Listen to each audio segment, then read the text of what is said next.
Y'all know I'm on team let the birth rate plummet to hell, right? Well, the provisional numbers that we got in spring have been updated, and now the final numbers from the CDC are out, and the numbers for the United States are coming in just under 1.6. I think that we could do better, but those are the numbers that we're seeing right now. I know these publications call it fertility rate. I don't, because I don't believe that this is a fertility issue. Women and teen girls are just having less babies. Yay, let's go for teen girls and women in their early 20s. Good for y'all. The numbers for 2024 hit an all-time low. I think that we could get lower, get low, get low, get low. But let's go ahead and look. So this was posted on Threads. Let's look at some of the reactions on Threads. I am going to go back to the ABC article in just a moment. This is one of those questions that irks the hell out of me because it's basic math. But this person says, how can a woman have 1.6 kids? Who writes this stuff? And I did actually respond on that post saying, it makes me sad that so many people passed math without knowing about math.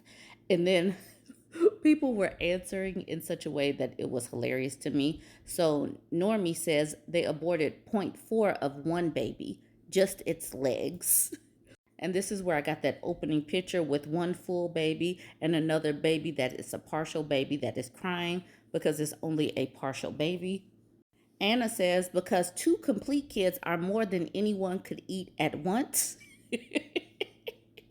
And then Jess has to come in with the real answer saying the total fertility rate is typically not a whole number because it represents an average number of children a woman would have based on the current age-specific fertility rates, not an actual number of children women have in their lifetime.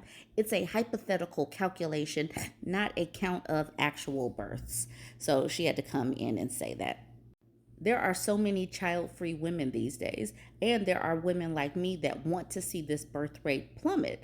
So Ivernon 2000 says, cackles in, the bloodline ends here. Saving Sequence says, people get so offended when I say the bloodline ends with me. And to that, Ivernon 2000 says, people just want others to be miserable, like them kids and bills. Abyssal Oak says, I'm 45 and have paid $0 in kids' bills in my life, spent 0 hours of time raising children, he. The child-free ladies are enjoying themselves. The True Cherie says, exercises in futility. How you want your people to breed but take away all of their safety nets? Is it drugs? It's got to be the drugs. And they are just laughing and giggling under this post.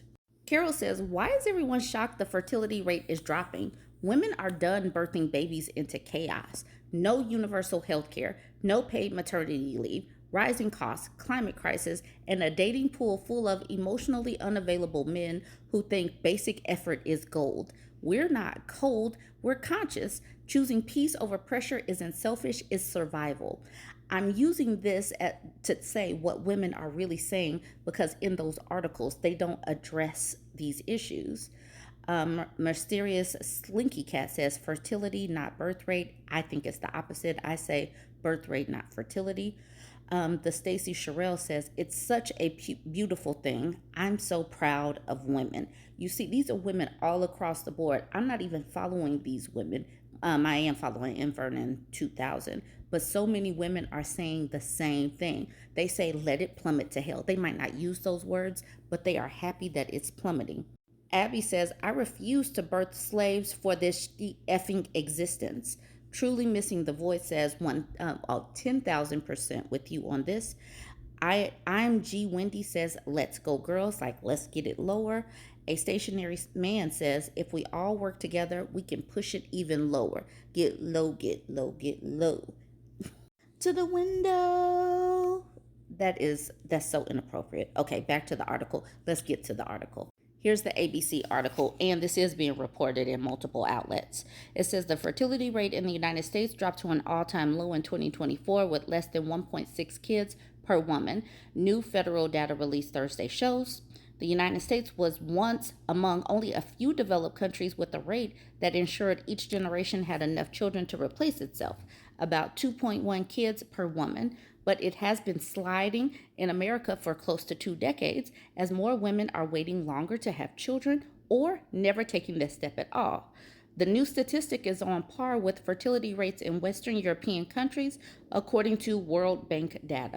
Alarmed by recent drops, the Trump administration has taken steps to increase falling birth rates, like issuing an executive order meant to expand access to and reduce costs of IVF and backing the idea of baby bonuses that might encourage more couples to have kids, even though it's a measly $5,000, which is laughable.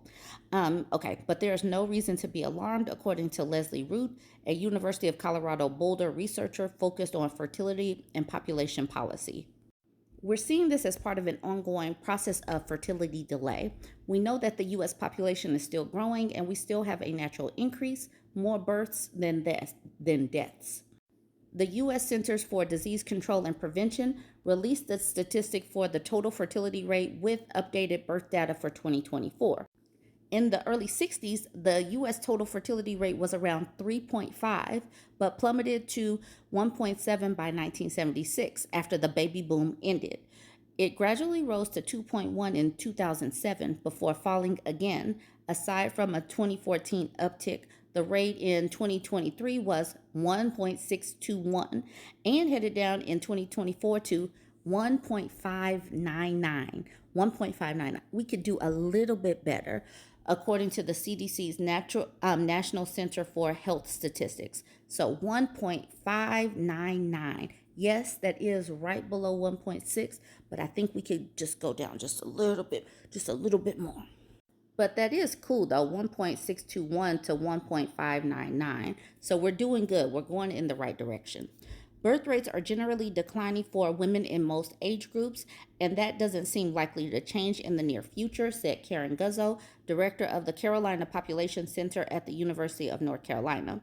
People are marrying later and also worried about their ability to have the money, health insurance, and other resources needed to raise children in a stable environment. And we have Republicans that are saying, y'all don't need all that. Y'all don't need no money. Y'all don't need no safety nets. F y'all, F them kids, but have some more kids. Asked about birth promoting measures outlined by the Trump administration, Guzzo said they don't tackle larger needs like parental leave and affordable child care. The things that they are doing are really symbolic and not likely to budge things for real Americans. The CDC's new report, which is based on a more complete review of birth certificates than provisional data released earlier this year, also showed a 1% increase in births, about 33,000 more last year compared to the year prior. That brought the yearly national total to just over 3.6 million babies born.